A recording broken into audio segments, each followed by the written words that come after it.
The laughter started when Clarence raised his paddle.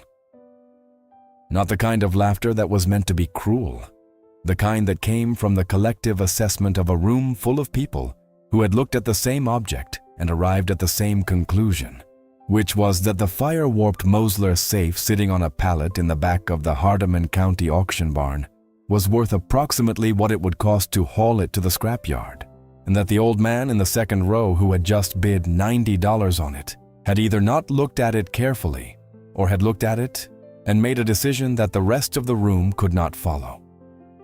The auctioneer had moved the bidding along with the brisk efficiency of a man who had presided over enough auctions to recognize when a lot had found its buyer and when further encouragement was unlikely to produce additional interest. He said sold at $90 and wrote Clarence Holt's bidder number in his book and moved to the next lot, which was a set of 8 wooden hotel chairs that were in considerably better condition than the safe, and that went for $40 apiece to a woman from Memphis who was furnishing a bed and breakfast. Clarence had driven the safe home in the bed of his truck that afternoon, with 2 of the auction barn employees helping him load it on a furniture dolly and up the ramp, because it weighed 430 pounds and fire-warped or not. It was not going anywhere without mechanical assistance. He had put it in the equipment shed on a piece of plywood and had left it there until after dinner, when he had gone back out with his tools and a flashlight and the specific quality of patience that a man brought to a problem he already understood. He was 71 years old and had been farming 80 acres in Hardeman County since 1989. Before that, he had spent 12 years in Memphis as a licensed locksmith and safe technician, working first for a firm that serviced commercial accounts across the Mid-South and then independently after 1983, when he had built enough of a client base to support his own operation. He had quit the locksmith business when his father passed and left him the Hardeman County land. Not because the locksmith work had been insufficient, but because the land had needed someone, and he had been the only one available, and because he had understood, standing in his father's fields that fall, that the land was what he was actually built for, and that the locksmith years had been the preparation for something else rather than the destination. He had not forgotten the safe work. You did not forget 12 years of daily contact with any mechanical system. The principles stayed with you the way the principles of anything stayed when you had applied them enough times that they had become part of your understanding of the world rather than information you had to retrieve.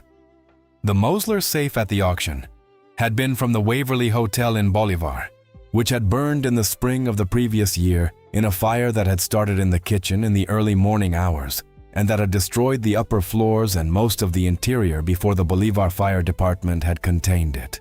The hotel had been built in 1921 and had operated continuously until the fire, 97 years of providing rooms and meals to the people who passed through Hardeman County.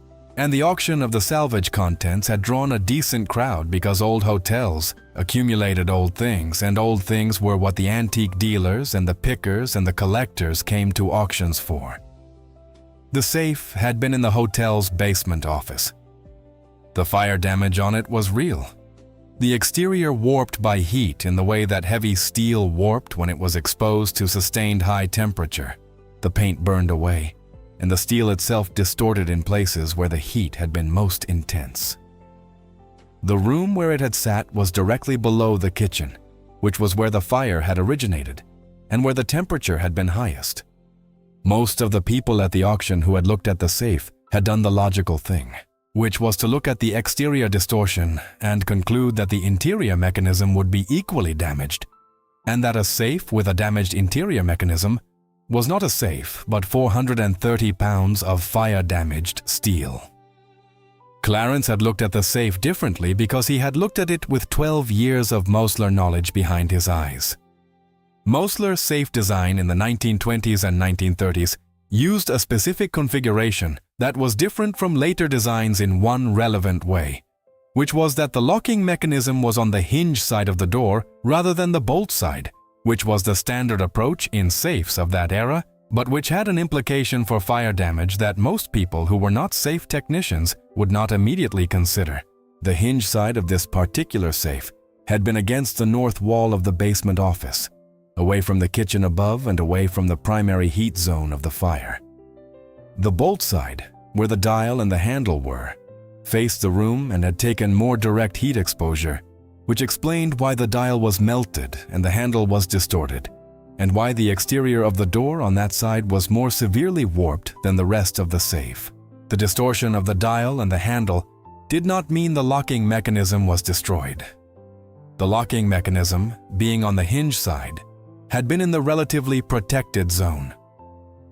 Mosler mechanisms of this vintage were robust and were designed to protect their contents through fire conditions, which was the primary purpose of a fire safe. They could survive temperatures that distorted exterior steel.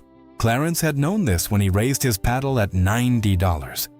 He had also known from the brief examination he had been able to do before the auction that the safe had not been opened since before the fire. The salvage crew had not gotten into it. The auction house had not gotten into it. The lock was intact in the sense that the mechanism was still engaged, which he had confirmed by pushing on the door at the hinge side and feeling the specific resistance of a safe whose locking bolts were still thrown.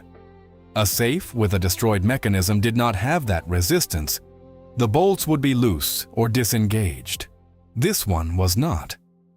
What was in the safe, if anything, was what the Waverly Hotel had put in it and had not removed since before the fire, which meant it had been there through 97 years of hotel operation without anyone deciding it needed to come out.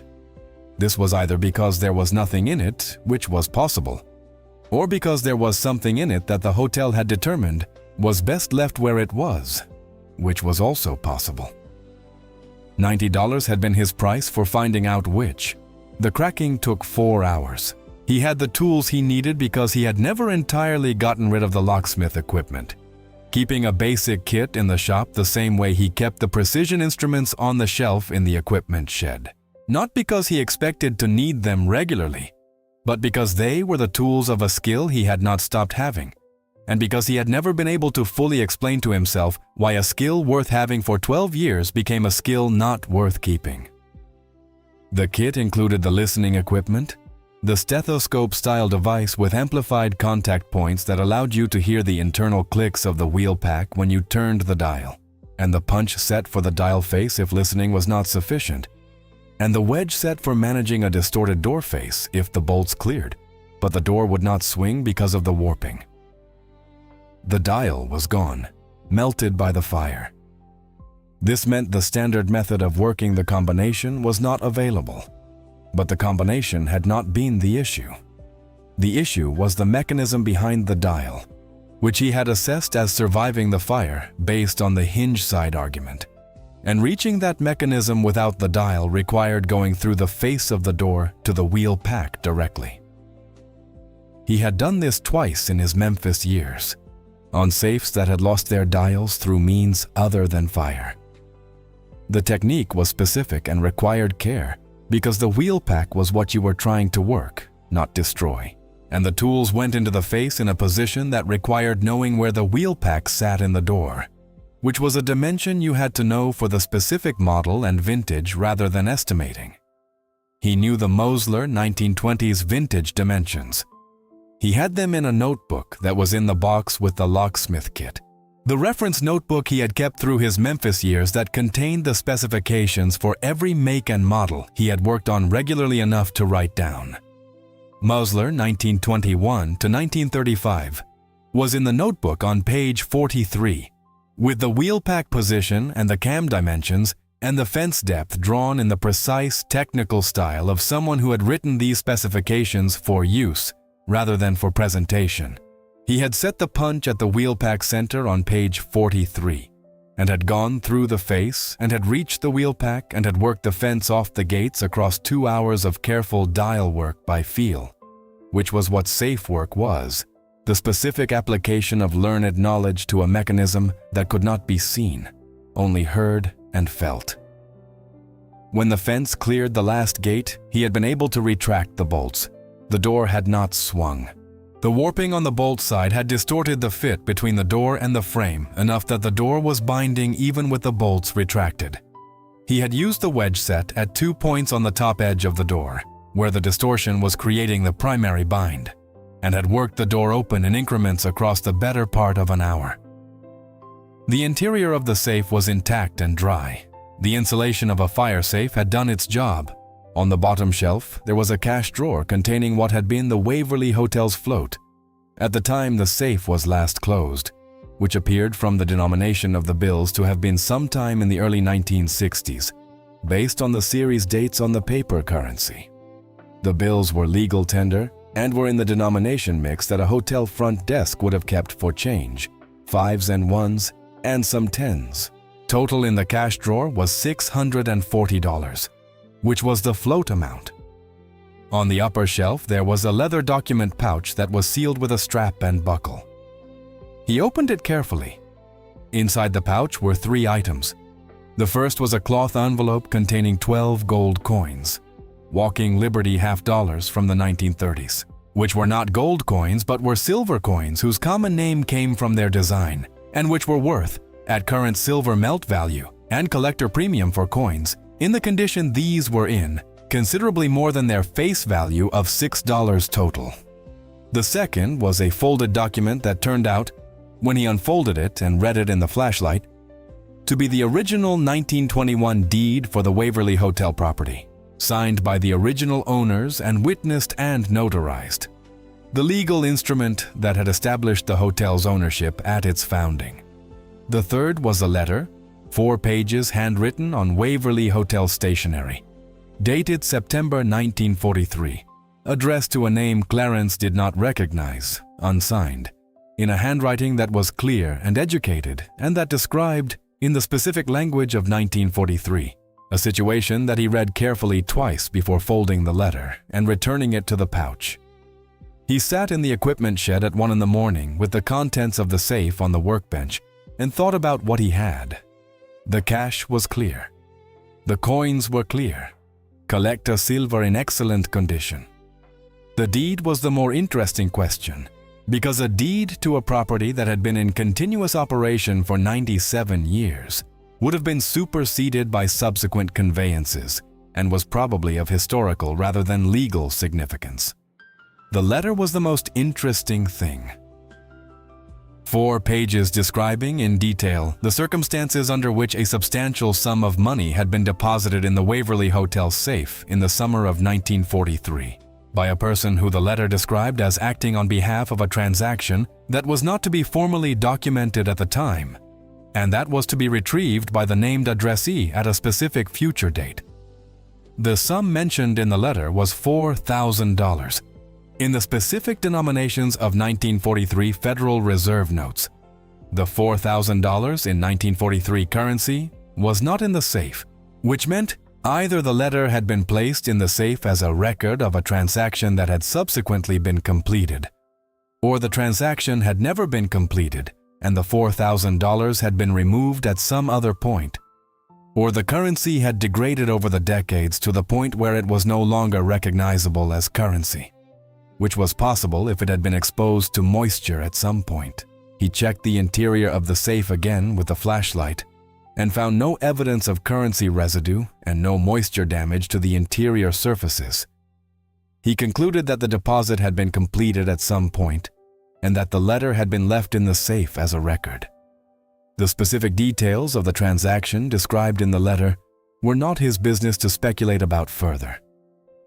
He was not a historian. He was a farmer who had paid $90 at an auction for a fire-warped safe and had found what was in it. In the morning, he had called the Hardeman County Historical Society, whose number was in the county directory. The woman who answered had been interested when he described the deed and the letter. She had come to the farm that afternoon with another society member, and they had looked at the documents, and the deed had been received with the specific enthusiasm of local historians encountering primary source material that fills a gap. And the letter had been received with the more measured response of people who recognized that the letter contained information that required careful consideration about how and whether it was made public. The coins had gone to a coin dealer in Jackson, Tennessee, which was the nearest city with a reputable dealer. The Walking Liberty half dollars in the condition they were in had sold for considerably more than their silver value to a collector who specialized in pre-1965 silver. The total from the coins was $1,340. The $640 in bills had been legal tender, and he had deposited it in his checking account. The total recovery from the $90 safe was just under $2,000 in cash and the coins, plus the historical value of the documents, which was not a figure anyone had quantified, but which the Historical Society had described as significant for the county's records. He had gone back to the equipment shed the following evening and had cleaned the tools from the safe work and returned them to the kit and put the kit back on the shelf where it lived. He had looked at the open safe for a while before he closed it again. The 430-pound piece of Mosler engineering from 1921 that had sat in the basement of the Waverly Hotel for 97 years, protecting what had been put in it with the specific fidelity of a thing that was built to do exactly that.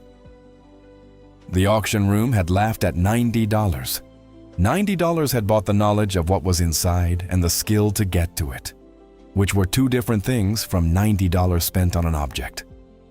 Clarence understood the difference. He had understood it for 12 years in Memphis, and he had understood it for 30 years of farming, where the same principle applied, which was that what you paid for and what you got were not always the same thing, and that the gap between them ran in both directions. He closed the safe and went inside. He had work in the morning. The auction had drawn about 60 people on that Saturday morning in October, the specific mix of a Hardeman County estate sale.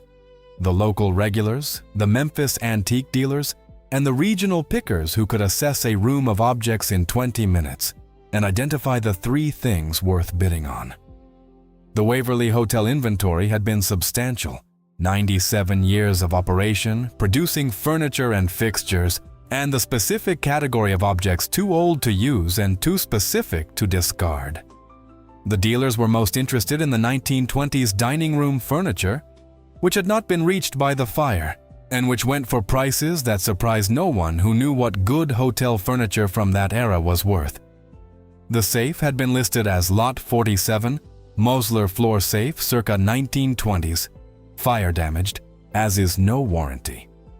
The auction catalog photographs showed the melted dial and the distorted handle, and the exterior warping, which had been sufficient for the room to conclude that the safe was salvage metal at best. Clarence had not formed that assessment. He had gotten to the auction an hour before the start, which was his practice at any auction where there was something specific he wanted to look at, because the preview period was where the real work happened and the bidding was just the execution of a decision already made.